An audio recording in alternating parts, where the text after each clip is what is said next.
आपको एक ऐसी सच्ची घटना सुनाने जा रही हूँ जिसके बाद दिलों में दहशत भर जाए। खास तौर से महिलाओं के लिए। महिलाओं को इस स्टोरी से, इस सच्ची घटना से बहुत बड़ा सीख लेने की जरूरत है और ये सबको पता होना चाहिए। खास तौर से आपके घर में जो भी बहन बेटियां हैं उनको आप ये सच्ची घटना जरूर सुनाएं। दोस्तों, एक महिला अपने पति से कहकर निकलती है कि वो अभी उज्जैन जा रही है और वो उज्जैन से सीधे मथुरा चली जाएगी। लेकिन जब 2-3 दिन बाद वो वापस नहीं लौटती तो उसका पति परेशान हो जाता है और वो अपने नियरेस्ट जो भी पुलिस स्टेशन है वहां जाकर उसकी गुमशुदगी की रिपोर्ट दर्ज करवाता है। पुलिस उसको ढूंढने की कोशिश करती है लेकिन उसका कोई पता नहीं चलता। वक्त बीतता है लेकिन कुछ ही दिनों बाद, उसके 2 से 3 दिन बाद ही उस महिला की लाश कई टुकड़ों में कटी हुई मिलती है। तो दोस्तों, आज की एक क्या सच्ची घटना है, वो महिला कहाँ जाती है, इसके पीछे किसका रीजन था जाने का और उसको किसने मारा, कैसे काटकर उसे कहाँ कहाँ फेंका गया, ये सारी जानकारी जानेंगे। दोस्तों नमस्कार, मैं ज्योति सिंह आपके अपने चैनल क्राइम शूट में आपका हार्दिक स्वागत करती हूँ। सच्ची घटना है मध्य प्रदेश के रतलाम जिले की। बात है 8 जून 2024 की। शनिवार का दिन था। Nagda Mhow Indore passenger train Indore railway station yard में खड़ी थी। बोगियों में साफ सफाई का काम चल रहा था। जो सफाई कर्मी थे वो बोगियों की सफाई कर रहे थे, तभी उनमें से एक सफाई कर्मी की नजर पड़ती है सीट के नीचे रखी एक बोरी पर। बोरी की हालत कुछ संदिग्ध लगती है क्योंकि बोरी में खून के धब्बे भी थे और साथ ही उस पर बहुत सारी मक्खियां भी भिनभिना रही थी। सफाई कर्मी जैसे उसे देखते हैं तुरंत ही वहां के जीआरपी को इन्फॉर्मेशन देते हैं। पुलिस जाकर उस बोरी को कब्जे में लेती है और जब उस बोरी को खोल कर देखा जाता है तो सभी के रोंगटे खड़े हो जाते हैं क्योंकि उस बोरी के अंदर एक महिला की लाश थी और वो भी ऐसी महिला जिसका धड़ अलग और सर अलग। उसके बाद उसके हाथ और पैर का हिस्सा गायब था, यानी सिर्फ धड़ और सिर का हिस्सा था उस बोरी में। ये एक ब्लाइंड मर्डर था। पुलिस परेशान हो जाती है और इसकी जांच पड़ताल में लग जाती है कि आखिर ये लाश है तो है किसकी, कौन है ये महिला, क्योंकि पुलिस के पास कोई भी इंफॉर्मेशन नहीं होती है। पूरी तरीके से एक ब्लाइंड केस था। ये खोजबीन पुलिस यहाँ की कर ही रही थी कि तभी यहाँ से ठीक इंदौर से ठीक 1150 किलोमीटर दूर उत्तराखंड का एक जो शहर है वहां पर एक रेलवे स्टेशन में वहां पर खड़ी एक ट्रेन योग नगरी ऋषिकेश एक्सप्रेस 10 जून 2024 को वो भी वहां रेलवे स्टेशन पर खड़ी थी। वहां भी साफ सफाई का काम चल ही रहा था कि वहां पर भी एक ऐसी संदिग्ध बोरी मिलती है। अब जब बोरी को पुलिसकर्मी चेक करते हैं तो पता चलता है कि उसमें किसी महिला के सिर्फ हाथ और पैर का हिस्सा है। वहां की पुलिस भी घबराती है कि आखिर ये है किसका हिस्सा। साथ ही जब ये बात पता चलती है तो जो इंदौर पुलिस होती है वो ऋषिकेश पुलिस से संपर्क करती है। जब पुलिस को ये इन्फॉर्मेशन मिलती है, क्योंकि हो न हो पुलिस को यही लगता है कि जो धड़ और सिर का हिस्सा इंदौर में मिला है उसी के हाथ पैर ऋषिकेश में मिले हैं। दोनों पुलिस स्टेशन के पुलिस कर्मचारी आपस में बात करते हैं और इस पहेली को सुलझाने की कोशिश में लग जाते हैं। लेकिन सबसे बड़ा सवाल ये था कि पुलिस के पास ना तो उस औरत की कोई आइडेंटिटी थी और ना ही उसका कोई नामो पता था। तो सिर्फ जो उस औरत के हाथ में गुदे थे 2 नाम, जिसमें से एक नाम था मीराबेन और गोपाल भाई। खैर, इन सिर्फ गुदे हुए 2 नामों से इस मर्डर की मिस्ट्री को सॉल्व करना इतना आसान भी नहीं था। पुलिस अपनी खोजबीन में लगी रहती है। तभी कुछ लोगों से पता चलता है कि मध्य प्रदेश और जबलपुर के आसपास के जो आदिवासी महिलाएं हैं वो अक्सर अपने हाथों में अपना नाम और अपने भाई का नाम गुदवा लेती हैं और इसी आधार पर जानकारी जुटाई जाती है और जानकारी में आखिरकार महिला का पता चल ही जाता है। ये महिला थी रतलाम जिले के बिलपांक थाना इलाके के गांव मऊ की। नाम था मीराबेन, जिसकी उम्र थी 37 साल। मीराबेन 6 जून को अपने पति से झगड़ा करके घर से बाहर निकल गई थी। 6 जून 2024 की ही बात है। जब वो घर से निकल गई थी, वो गुस्से में निकली थी और जाते जाते उसने कहा था कि मैं उज्जैन जा रही हूँ।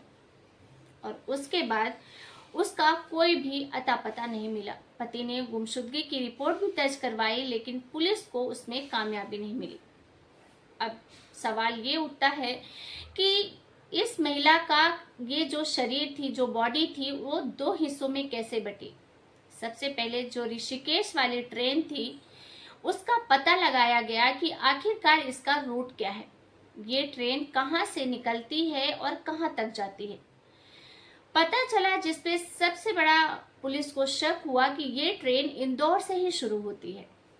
और अब पुलिस को ये यकीन हो गया था कि हो न हो ये जो बॉडी है वो इंदौर से ही रखी गई होगी, या फिर इंदौर के बीच में कोई रास्ता हो तो वहां से रखी गई होगी। खैर, ये सब खोजबीन में पुलिस कर ही रही थी। इसी दौरान पुलिस सीसीटीवी फुटेज सारी चीजें खंगालती है। उसके पति को बुलाया जाता है, मीराबेन के पति को, और मीराबेन सबसे पहले उसमें एक ये खुलासा करता है कि मीराबेन जब घर से निकली थी तो ये कहकर निकली थी कि वो उज्जैन जा रही है। और अब पुलिस को शक होता है कि हो न हो मीराबेन का जो कत्ल है वो उज्जैन में ही हुआ हो और उज्जैन से ही ये बॉडी ट्रेन में रखी गई है।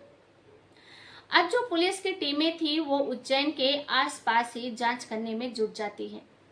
सीसीटीवी फुटेज निकाले जाते हैं, मोबाइल का लोकेशन चेक किया जाता है जो कि उज्जैन के आसपास ही दिखता है। इसी दौरान सीसीटीवी में जो मीराबेन थी वो उज्जैन रेलवे स्टेशन से एक संदिग्ध आदमी के साथ निकलती हुई नजर आती है। अब ये तो दिख ही गया था, लेकिन अब ये था कि आखिर ये आदमी है कौन और मीराबेन इसके साथ कहाँ जा रही है। पता लगाया जाता है सूत्रों के हवाले से, तो पता चलता है कि ये आदमी उज्जैन का ही रहने वाला एक कमलेश पटेल नाम का आदमी है, जो उज्जैन के रेलवे स्टेशन के पास ही एक रिहायशी इलाके में रहता है, जिसकी उम्र 55 साल के आसपास है। और अब पुलिस इस जांच में जुट जाती है और उसका घर का पता लगाया जाता है और बहुत ही जल्द, बिना कोई समय व्यतीत किए, पुलिस उसको गिरफ्तार कर लेती है। अब जब पुलिस उसको गिरफ्तार करके पूछताछ करती है तो कमलेश पुलिस को कई सारे बहाने बनाता है, क्योंकि वो इस बात से अनजान था कि पुलिस को उसके खिलाफ सबूत मिल चुका है। लेकिन पुलिस जब सख्ती करती है तो वो भी टूट ही जाता है पुलिस के सामने और सारी सच्चाई बयां करता है। और सच्चाई में भी वो ऐसी चीजें बताता है जिसका उससे कोई लेना देना ही नहीं था, यानी कि वो अभी भी पुलिस को गुमराह करने की कोशिश ही कर रहा था। पुलिस उसको गिरफ्त में रखती है और साथ ही ये पता लगाने की कोशिश करती है कि आखिर इसने मीराबेन को मारा क्यों, और अगर इसने अपने घर में इसको मारा, उसके टुकड़े किए, तो इसके परिवार वालों को इसकी जानकारी क्यों नहीं हुई, क्योंकि घर में अकेला तो रहता नहीं होगा, क्योंकि 55 साल का इंसान था। खैर, पुलिस जांचबीन में लगती है तो पता चलता है कि कमलेश पटेल शादीशुदा है, उसकी बीवी है, लेकिन वो मूक बधिर है, यानी ना तो वो बोल सकती है और ना ही सुन सकती है। साथ ही उसका कोई बच्चा भी नहीं है, यानी कि कोई संतान भी नहीं है। अब पुलिस को ये जानकारी तो मिल गई थी, लेकिन सवाल ये था कि मूक बधिर बीवी से इसके बारे में पूछताछ कैसे की जाए। खैर, पुलिस इसके लिए जो साइन वाले सिग्नेचर होते हैं, जो मूक बधिर लोगों के लिए साइन लैंग्वेज होती है, उनके एक्सपर्ट को बुलाया जाता है और उन एक्सपर्ट की मदद से उस महिला से पूछताछ की जाती है। और वो महिला इशारों में बताती है कि उसके पति ने ही मीराबेन की हत्या की है। 7 जून 2024 को कमलेश पटेल अपने साथ मीराबेन को लेकर घर आता है, उसको अपने घर में रखता है। दूसरे दिन वो उसको खाना खिलाता है और खाने में उसने नींद की गोलियां मिला दी थी। और जब मीराबेन बेहोश हो जाती है तब वो उसके साथ बलात्कार करने की कोशिश करता है।